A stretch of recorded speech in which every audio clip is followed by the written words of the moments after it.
You're listening to Book Banter with Diane Burkhart, your book talk podcast. Join me every Wednesday for real conversations with authors and publishing insiders, where you get to connect with the humans behind the books you love. Let's get on with our show today. Well, hello, my happy people. Today is March 4th, 2026, and welcome to another wonderful edition of our Season 5 Lovefest.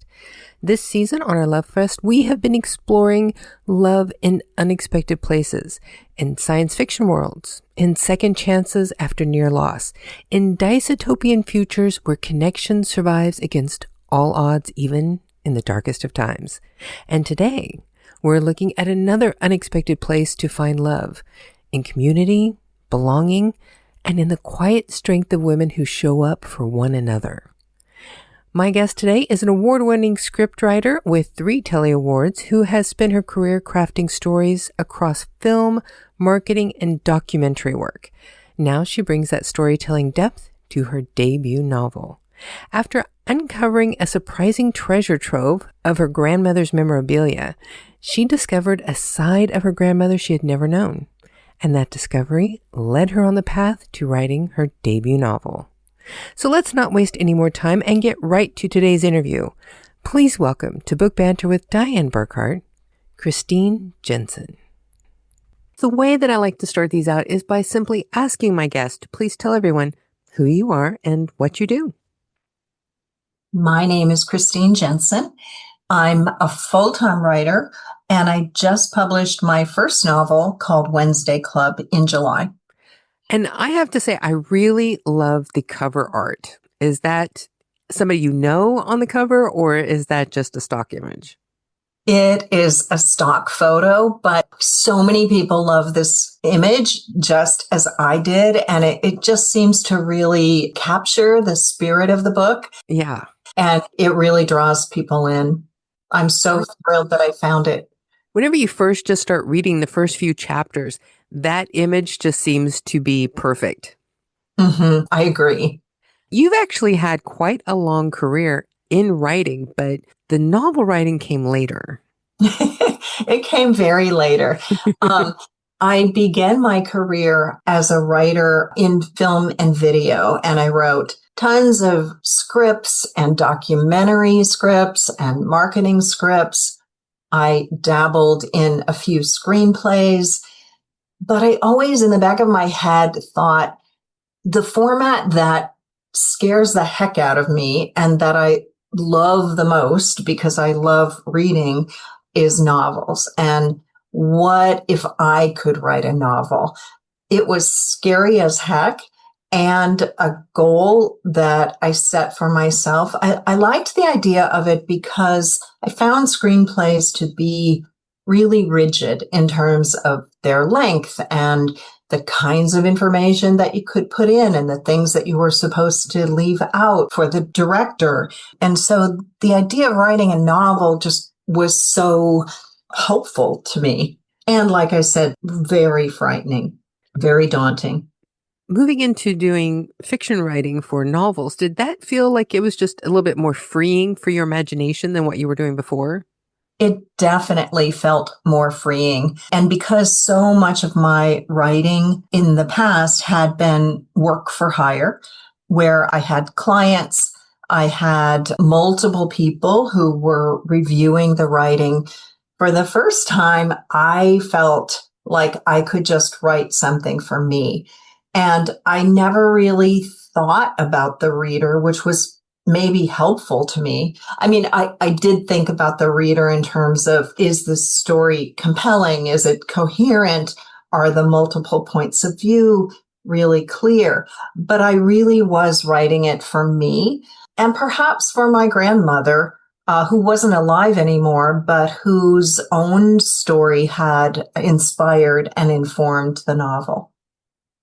Even though you had done all this work as a professional writer, did you still feel like you had to learn everything from the ground up as you moved into fiction writing? Or were there any kind of skills or procedures that transferred to this new venture?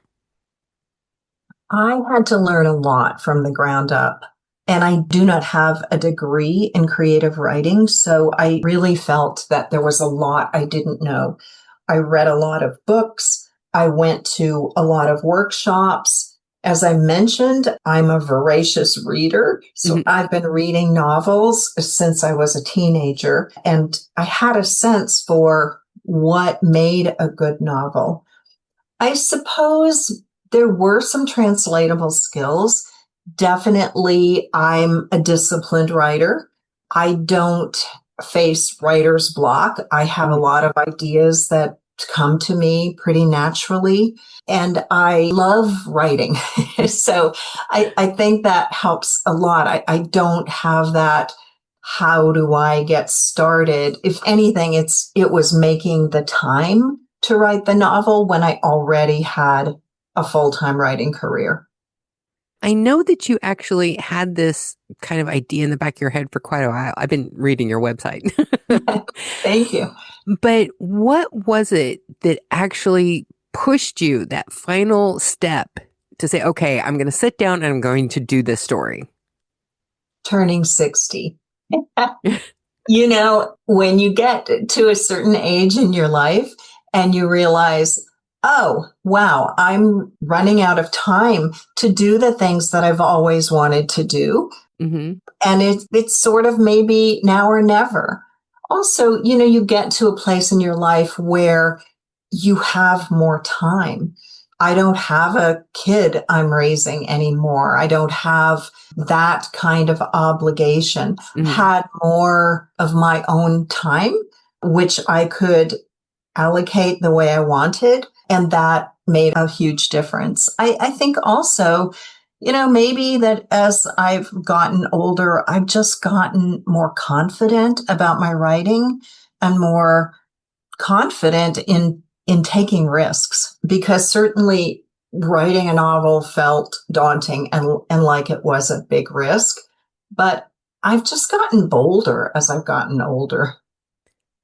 Was The Wednesday Club the first book that you ever wrote, or did you have other stops and starts and then you finally landed on The Wednesday Club?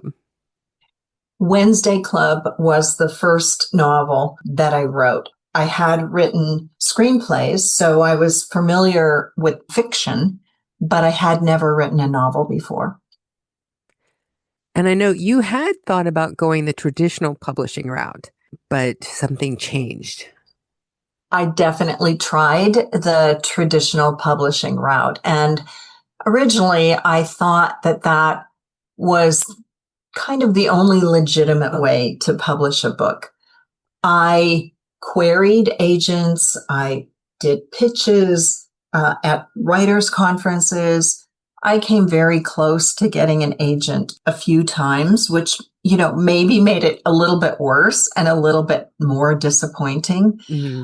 The more I learned about really how tough it is to get an agent, and even then, the risk that agents are taking to take you on because they still have to sell your manuscript to a publisher.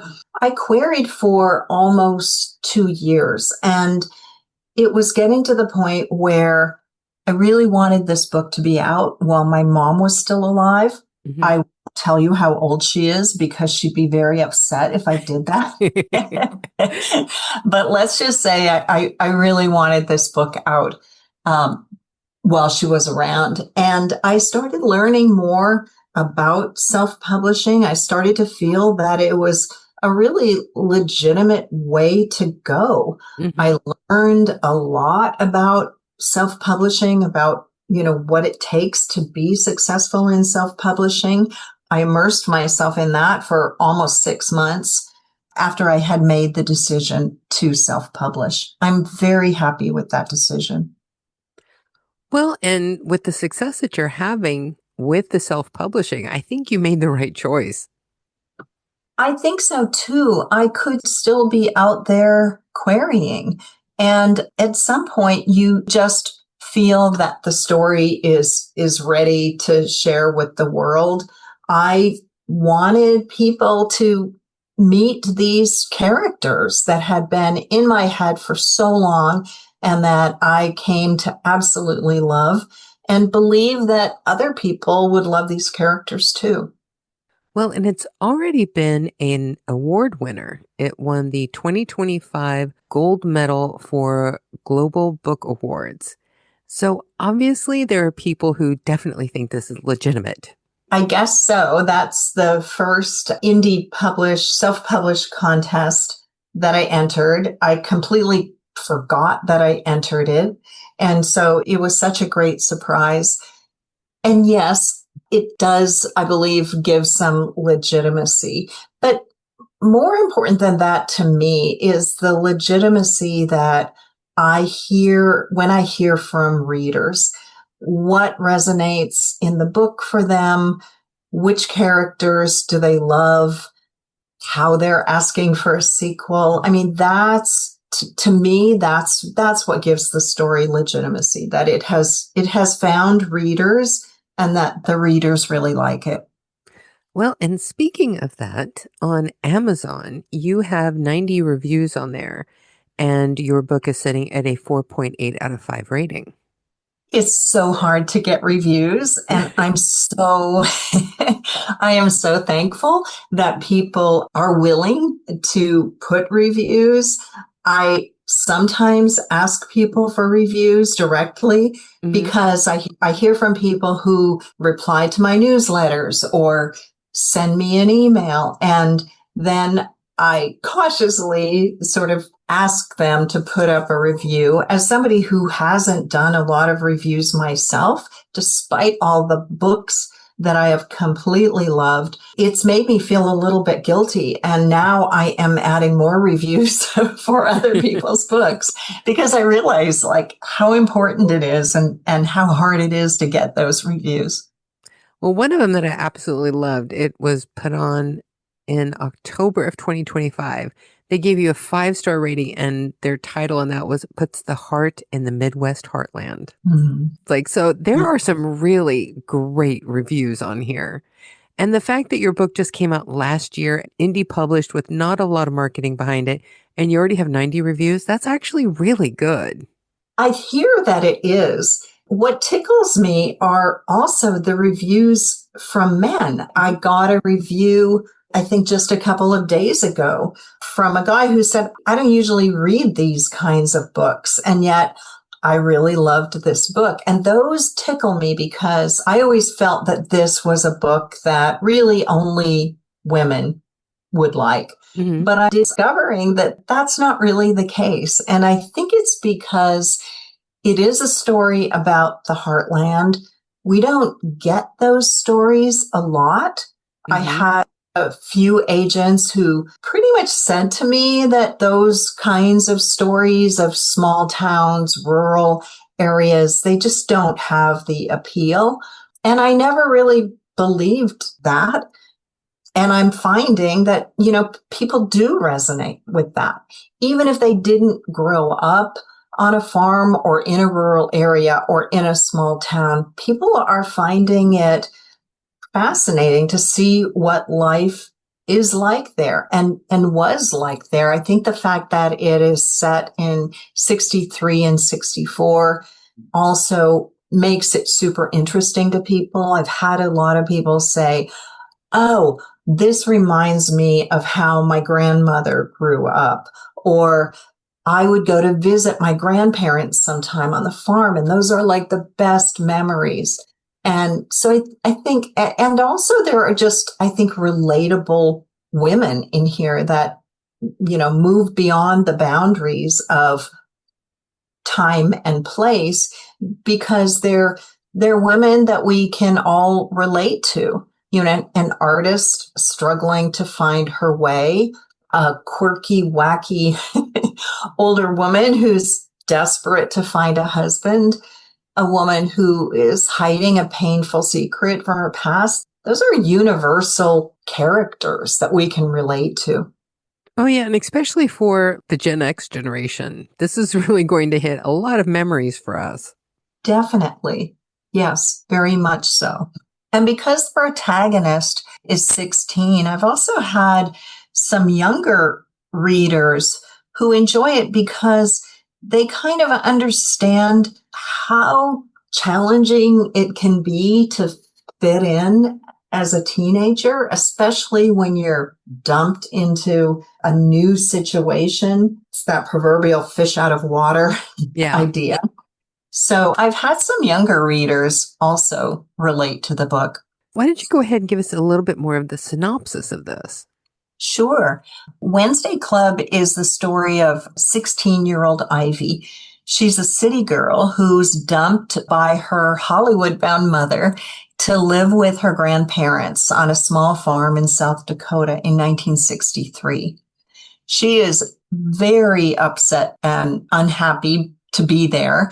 She's alienated, and things just kind of keep getting worse for her as she's talked into being the secretary of her grandmother's Wednesday Club. This is a group of 6 older farm women who meet monthly to report on current events, what's happening in the world, find ways to help their rural community. And of course, there's, a little gossip thrown in there as well. So while Ivy is the protagonist, Wednesday Club follows the intertwining character arcs of these diverse Wednesday Club women. And over time, it's the unlikely members of the Wednesday Club who help Ivy to find a sense of home and an unexpected friendship in this unfamiliar land. And they're there for her when Ivy meets the father that she never knew existed. Now, I know from your website that this story actually started out much bigger, that there was so much information that it took you a while to come down to the actual book that you were going to write. How did you come to this ending? So Wednesday Club, the idea for it was actually born after my grandmother passed away. I discovered a box, a treasure trove really, of over 60 years worth of minutes from her real life Wednesday Club. And her Wednesday Club was similar to the Wednesday Club in the book in that it was run by strict parliamentary procedure. They were really looking to find out, to discover more about the world around them. And at the time, I thought that I would just publish the minutes of this, fascinating historical perspective on a women's social group. As I got more into it, I realized that there were many years that were missing. The minutes themselves were kind of dry. They were just minutes. There wasn't any background behind the people. There was no real emotions, even things like Batilda Davis, this is not a real name, Batilda Davis passed away this year. And that was it, just a notation. So I thought, this is never going to work as a book. But what it did was to spark the idea behind the novel. How could I introduce more conflict? What would it be like if a young city girl was dropped into this Wednesday Club of these older farm women? What would that be like? And how would she experience that? And how would they form an unlikely friendship? So what started as the real life Wednesday Club turned into a very smaller fictional Wednesday Club. And I love the information that you have on your website, like the old photos of the groups of women and the pictures of the notebooks that they used for the minutes. It just really puts a whole different perspective on this about how it might have been for those women at that time in life. It was a very important part of their lives. Rural women at that time were more isolated.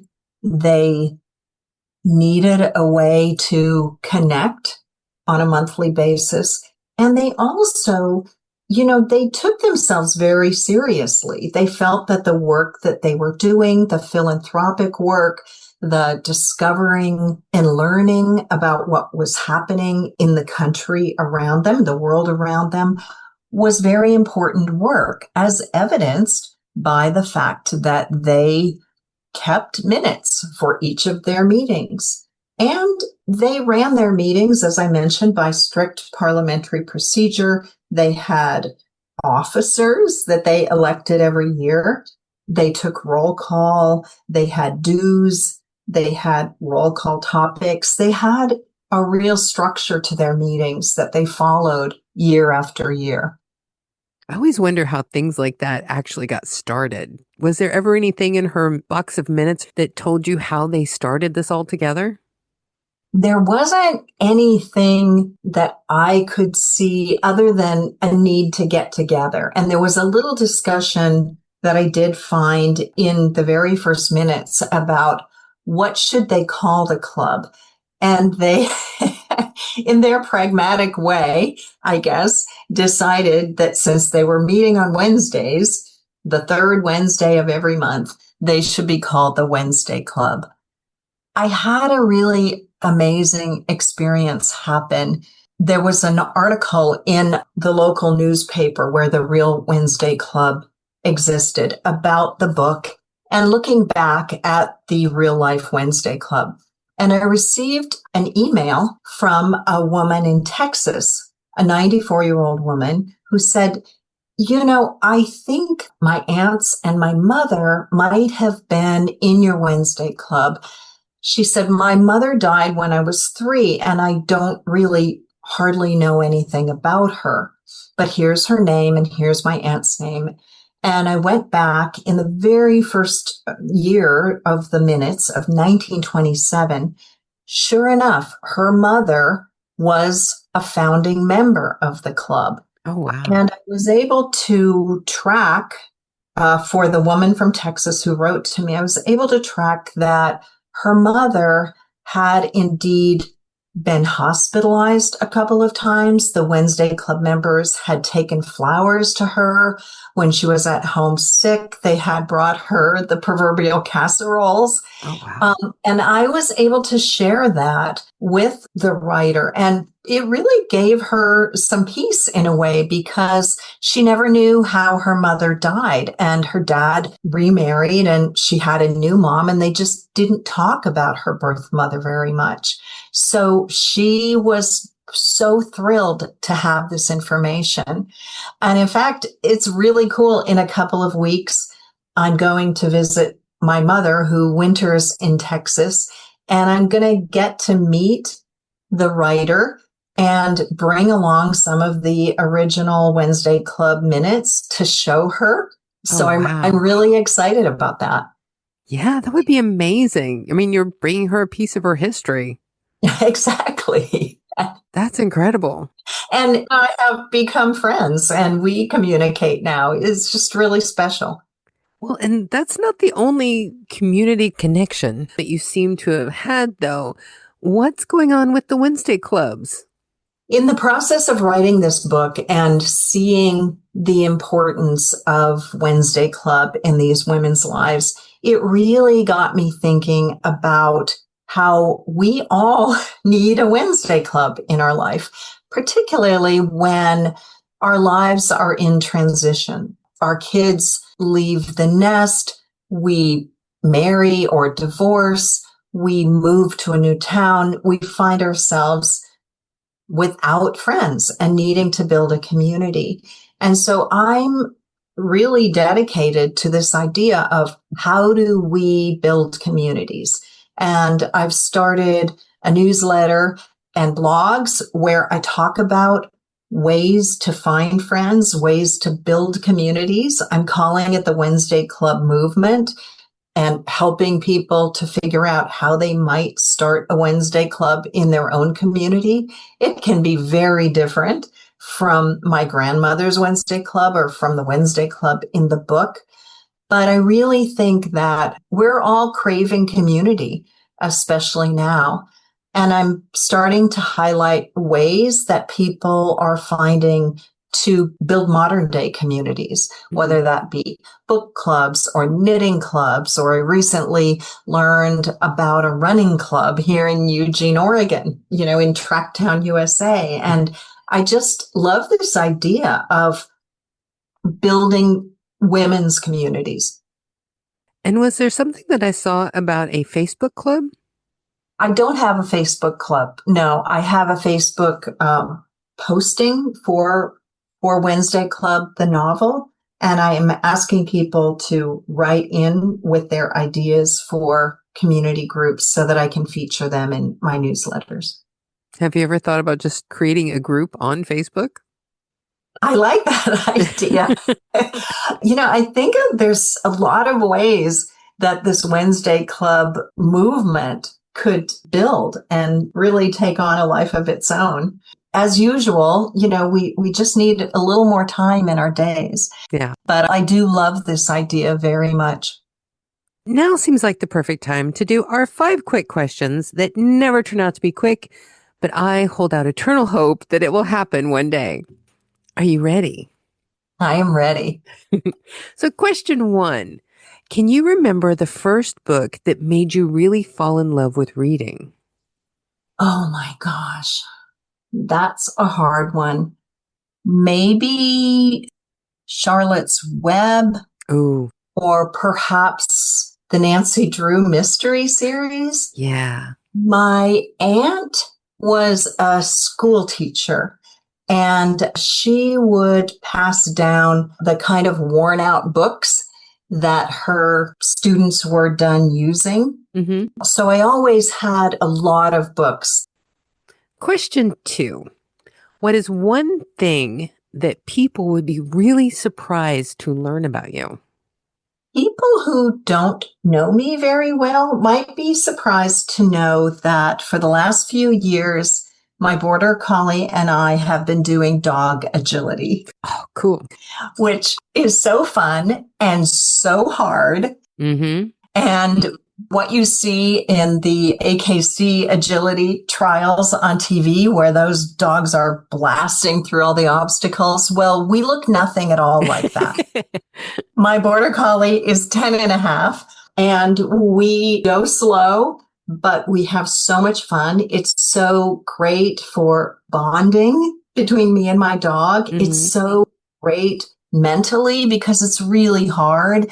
The courses change every time. And we've been practicing, because we'll always be practicing, a couple of times a week. And I had no idea it would be so much fun, and I'm having a blast. I've always wanted to try and take a dog and run them through that. I always thought that would be so great. My dog is so hyper. That would get rid of some of his energy. Totally. Yes, it does. It really helps. And as you know, border collies and herding dogs, well, they want a job to do. They're so much happier with a job. Yeah, it's so funny watching our dog try and herd us through the house. So now question 3. What is your favorite comfort food? Potato chips. Oh, yeah. Oh my gosh. I love potato chips so much. I have had to ask my husband to buy the most bland, horrible tortilla chips, because if he buys kettle chips or some of the really good ones, they'll just be gone. Yeah. So, yeah. Yeah. Salt and fat. I mean, what's better than that? I found if I buy really spicy ones, I can't eat that many because it starts to get too hot. So that's how I control that. That's great. That's great. So now question 4. What is one thing that you cannot imagine living without? Definitely books. I think probably this is a very common answer for writers who, for the most part, love to read. But I just can't imagine a life without books. I have so many books that I've read that I find it impossible to part with because, what if I want to go back and read it again? I have gigantic stacks of unread books because I can't stop buying books. And and there are just so many books that sound so amazing. Mm-hmm. And reading is like the best way for me to relax. I can just totally immerse myself in a different world, and nothing is better. Your final question. We are asking everyone the same question for question 5 because we're building a database that we're going to put in our year-end book buying guide in November. So for question 5, which book series do you think had the best book to movie adaptation?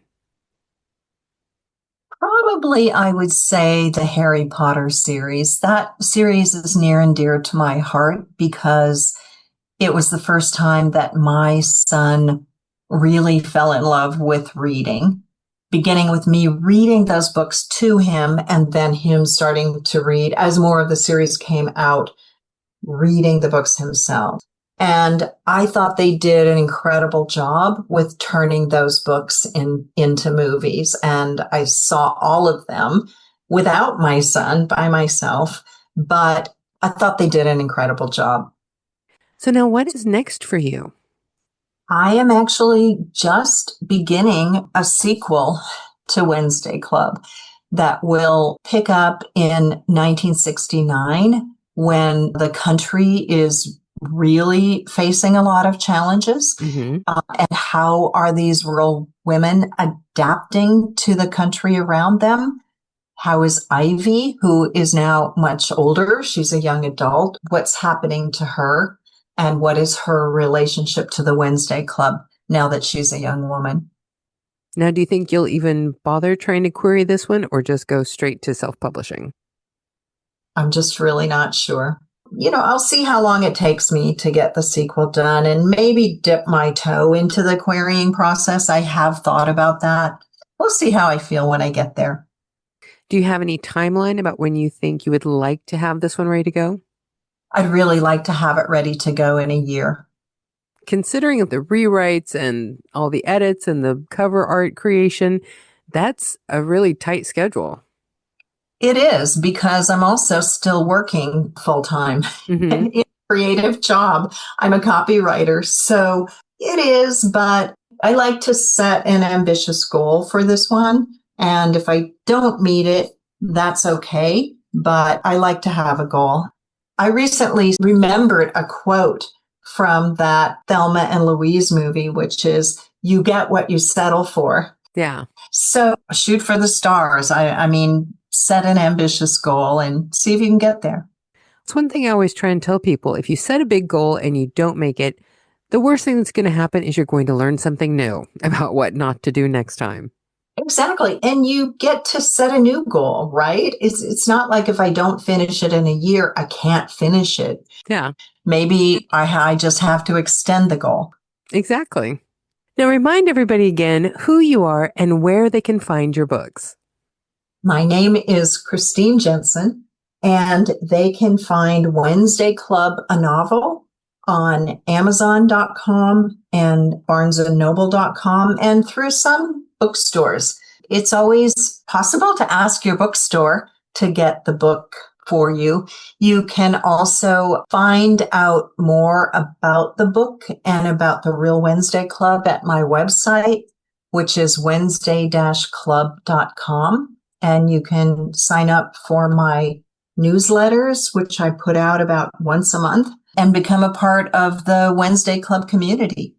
And as always, all of your information will be in the description of today's podcast, along with links where people can just click and go and find all of your social media and buy your book.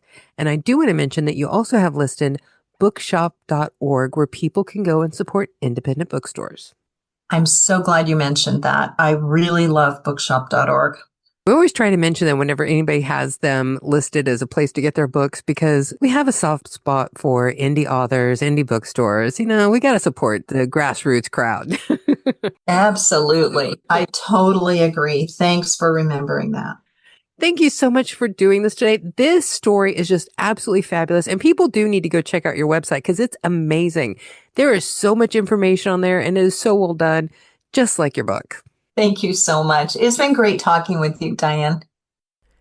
And there you have it, folks. My conversation with Kristine Jensen.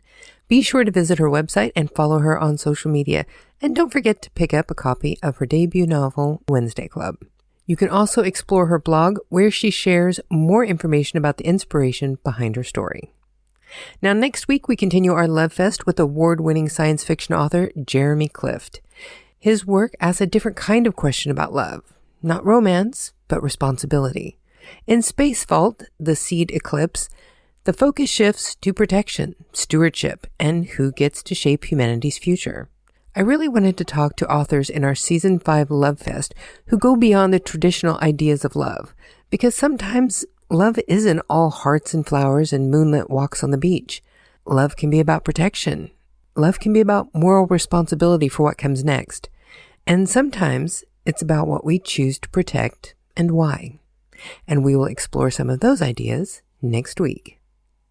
Now, if you want more information about what's coming up for Burkhart Books and Book Banter Productions, be sure to go to our website and sign up for our newsletter. We have been working like mad behind the scenes to bring some new products online for authors and readers. And we are getting closer to some big reveals in the coming months. When you sign up for our newsletter, you get access to exclusive information like new cover art reveals for works that are in progress. And if you're an author, you get early access to apply to be on this podcast weeks before we go public. We filled the entire season this year in less than 3 weeks once we opened them to the public. Early access through the newsletter could mean the difference between getting on the show or not. So just go to burkhartbooks.com/subscribe and join today. Well, I think that's enough for today, folks. I don't know what the weather is like where you are, but here in Germany, it is finally starting to turn nice. We have this beautiful spring weather, so I think I might go outside and enjoy it. It's perfect weather for taking a little walk around the neighborhood, and now that my leg's working again, I can do that. So you know what that means, folks. It's time for you all to go forth and be really happy that better weather is finally here. Thank you for joining us today. Be sure to subscribe to Book Banter with Diane Burkhart on your favorite podcast streaming service. Because if you love books like we do, you do not want to miss a single episode of this podcast.